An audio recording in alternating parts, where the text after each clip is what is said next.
Hello everyone, I'm Kay, and today I want to talk about Genesis 1. In the beginning, God created the heavens and the earth. Now that the earth was formless and empty, darkness was over the surface of the deep, and the Spirit of God was hovering over the waters. As you can see, there was darkness, and darkness was part of the earth being formless and void. And God said, "Let there be light," and there was light. God saw that the light was good, and He separated the light from the darkness. Let me be very, very clear. God has created light and He separated it from the darkness. In Hebrew, that word is lehavdil. So if you go into Hebrew scriptures, you would find the actual statement that says, "And God lehavdil," between light and darkness. God did not create darkness. God created light. God named light, and God named darkness choshech. It is very important that you know that, because you need to know that God is light. He brought light into the darkness, and therefore you cannot think for 1 second that God approves of the darkness. In fact, He's been trying to save us from the darkness forever, since the very first sin. The second thing that I want to talk about is what's happening in Israel today. 11 children are dead. Many more are injured. These are Druze, which are a specific tribe that lives in Israel. You need to know that many people include Druze, and I have met Druze probably 30 years ago. They are wonderful people, and they live in harmony with the Jews. They have no issues with the Jews. In fact, they want to live in the Jewish country, because everywhere else is a nightmare. Any other Jews anywhere else does not have the life that they have in Israel. And it is very important to know that Israel actually respects all life of every person. And they really don't know how to answer, statements like, you don't deserve to be here. We want you killed. We want to murder your children. How do you even answer to that hate? And that is what God has done. He has separated the light from the darkness. And we have to do the same thing in our minds. We have to know what darkness is. Just like Jesus said, Yeshua, Messiah, Yehoshua HaMashiach, what He said was that the sheep knows the shepherd's voice and they follow Him, and the shepherd will die for his sheep. That is not the type of talk that you can hear from many of the people who call themselves anti-Zionist. As you know, Zion is not an actual country right now. It is what we want it to be once the Messiah is here. Calling yourself an anti-Zionist is literally saying you are against God. You are against His inheritance to rule this earth. I would not want to be on that side, even if I were a useful idiot.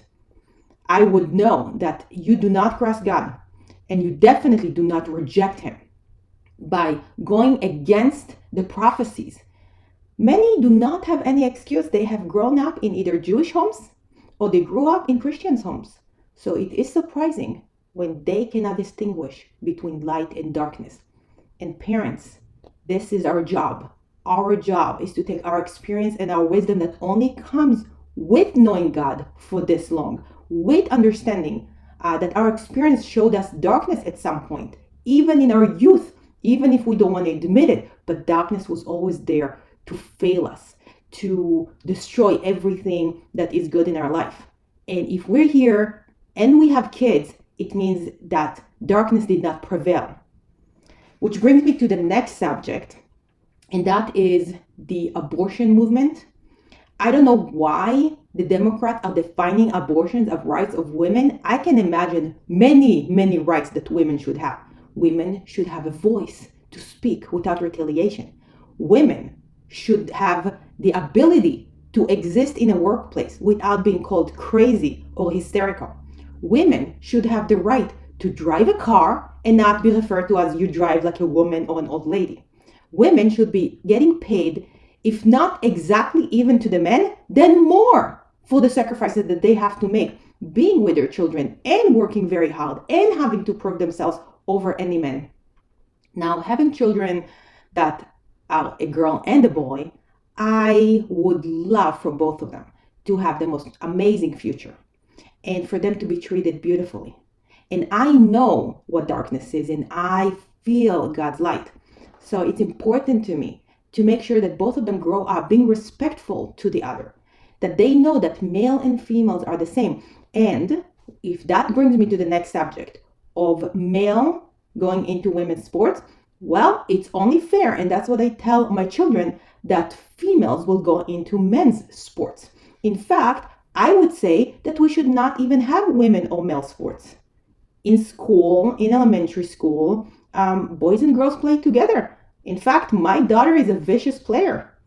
She's very dangerous. My son, however, he's like, really, more on the softer side of like, he doesn't like to get, bumped or tripped or hit. He likes soccer, but he's not as vicious of a player like my daughter. So I think if we start early and we put the boys and girls playing together and we keep them this way, why shouldn't they have the same skills? Then we don't have to be arguing about this. However, I'm telling to every man who wants to play with women, God loves you, okay? God loves you. That is the truth. And he sees that light which he had given you.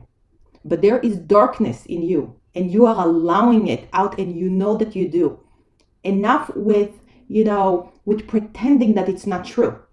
Every human being know their light and they know their darkness. And you cannot make your darkness into light. God sees all. People know. Everybody knows. And you are the one that is going to lose everything. Others are trying to figure out what all of this means, but what it really means is that our leadership in this world, okay, in the Western world, is allowing darkness to take over the light.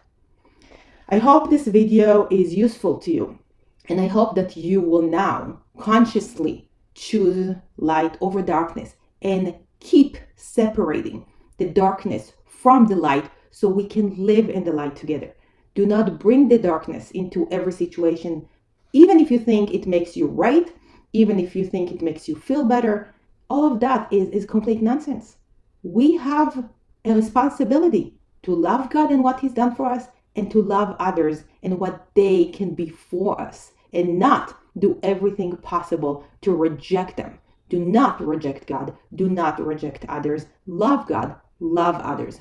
See the difference? Please, like and subscribe. Usually be easier to do this part, but please like and subscribe. Every subscriber is for Yeshua, and we do not seek any money or fame. And if you see commercials, just remember, we are not making anything out of it. YouTube does, but we refuse to register in order to, turn it off. That's the only way to do it. So thank you so much. And please reply in the comments. I promise that I'm going to answer it. And have a great rest of your weekend. God bless.